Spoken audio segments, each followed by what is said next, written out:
Hello everyone, आप सभी का स्वागत है अपने इस चैनल एडुवर्क में। हम सभी एडुकेशन से रिलेटेड आज लीडरशिप मॉडल पढ़ेंगे, जो कि एडुकेशन का मास्टर लेवल का टॉपिक है। ये यूजीसी नेट में या असिस्टेंट प्रोफेसर्स के एग्ज़ाम में पूछा जाता है। तो आज हम दो मॉडल्स देखेंगे, ब्लेक एंड माउंटेन्स का और हर्शी एंड ब्लैकार्ड्स का मॉडल देखेंगे। ठीक है, तो आइए हम शुरू करते हैं।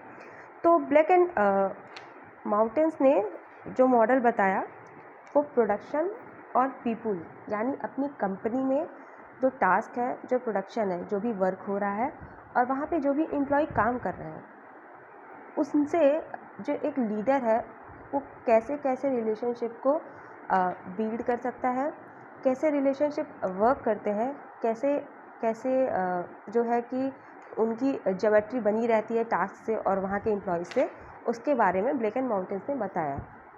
तो इसे समझाने के लिए उन्होंने कोऑर्डिनेट ज्योमेट्री का यूज़ किया। एक्स और वाई एक्सिस लिए, एक्स एक्सिस पे कंसर्न फॉर प्रोडक्शन और वाई एक्सिस पे कंसर्न फॉर पीपल को शो किया, डिनोट किया। और उसके बाद फिर बाकी तो कोऑर्डिनेट ज्योमेट्री का एक्स एक्सिस पे अगर 1 है तो ये लो है, और वाई एक्सिस पे अगर 1 है तो वाई एक्सिस पे लो है। तो इसी हिसाब से इसे आइए हम समझते हैं।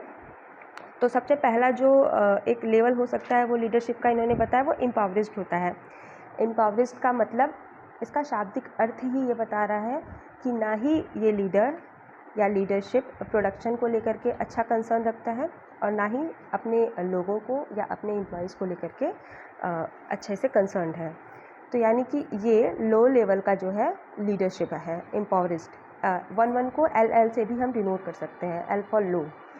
ठीक है, दूसरा जो आता है हमारा वो टास्क ओरिएंटेड। टास्क ओरिएंटेड से ही में क्या होता है कि जो लीडर है वो प्रोडक्शन पे या टास्क पे ज़्यादा ध्यान देता है और लोगों पे यानी अपनी कंपनी के एम्प्लॉयज़ पे बिल्कुल भी ध्यान नहीं देता है, उनके प्रॉब्लम्स को नहीं समझता है।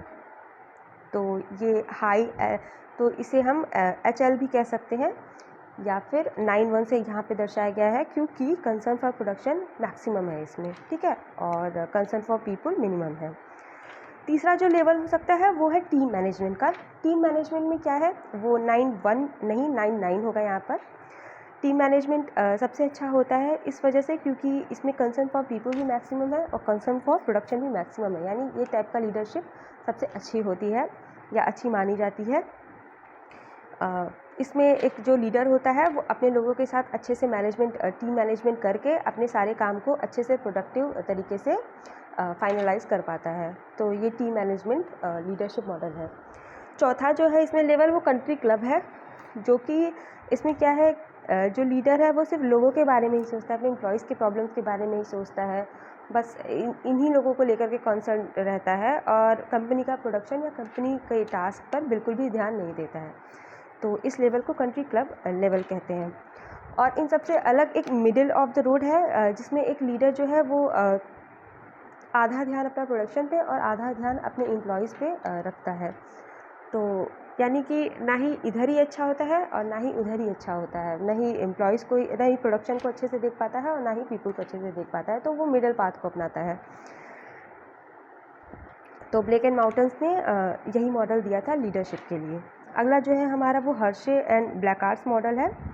इसमें जो इन लोगों ने भी कोऑर्डिनेट का ही यूज़ किया इसे सिर्फ समझने के लिए।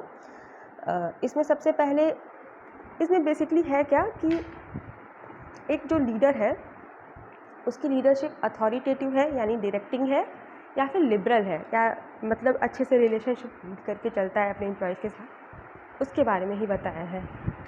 ठीक है, तो इसमें सबसे पहला जो है वो डायरेक्टिंग है, दूसरा कोचिंग है, तीसरा सपोर्टिंग है और चौथा डेलीगेटिंग है।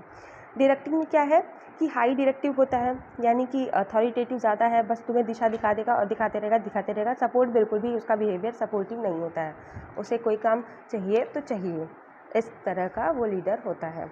ठीक है, जो कि अच्छा नहीं माना जाता। दूसरा जो है कोचिंग है कि हाई डायरेक्टिव भी है और हाई सपोर्टिव बिहेवियर भी रखता है, मतलब कि तुम्हें बहुत अच्छे से सब कुछ बताएगा भी ये करना है, अच्छे से डायरेक्ट करेगा और तुम्हें सपोर्ट भी करेगा तुम्हारे टास्क में, तुम्हारे गोल को अचीव करने के लिए। तो ये इस तरीके से प्रोडक्टिविटी भी कंपनी की अच्छी चलती है। तो ये सबसे अच्छा लेवल है हर्शे एंड ब्लैंचार्ड के हिसाब से कोचिंग। तीसरा जो है वो सपोर्टिव है। तो इसमें सपोर्टिव में ये है कि सिर्फ सपोर्ट ही करता रहता है और डायरेक्शन देने में बहुत कम डायरेक्शन देता है या ना के बराबर डायरेक्शन देता है।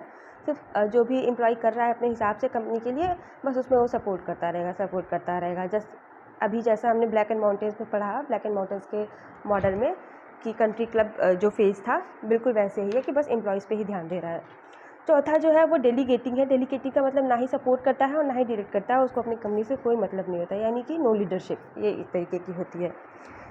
और इसके अलावा जो है डेवलपमेंटल लेवल्स भी होते हैं। इन्होंने बताया, पहला डेवलपमेंटल लेवल बताया कि जहाँ एम्प्लॉय और लीडर जो है लो कॉम्पिटेंस है, यानी उनके पास स्किल, एजुकेशन ये सब कम है अपने कंपनी को बढ़ाने के लिए, और कमिटमेंट बहुत हाई है कि नहीं हम इसे करेंगे, तो वो डेवलपिंग के अंतर्गत आता है। मतलब वो चाह के भी बहुत कुछ कर नहीं पाते हैं क्योंकि उनके पास वो नॉलेज ही नहीं है कि किस तरीके से अपने प्रोडक्शन को बढ़ाया जाए।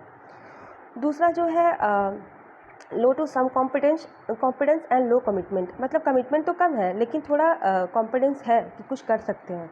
तो वो इस लेवल से, जहाँ पे आपके पास हाई कमिटमेंट है बट लो कॉन्फिडेंस है, उससे अच्छा माना जाता है D2 लेवल।